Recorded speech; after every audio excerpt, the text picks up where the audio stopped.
Hey everyone, welcome back to the channel. In this video, I'm going to show you how to download CapCut Pro on your Windows PC using a fast and easy method.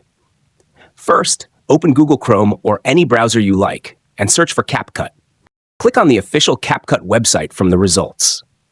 Once you're there, download the Windows version of CapCut and install it on your PC. After the installation is complete, open CapCut.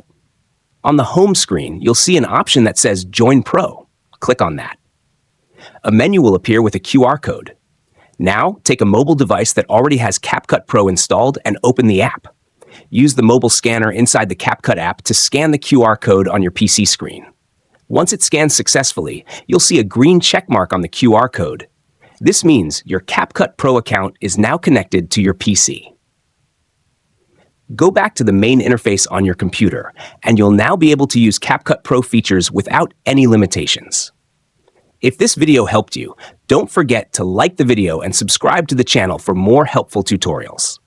Thanks for watching, and I'll see you in the next one.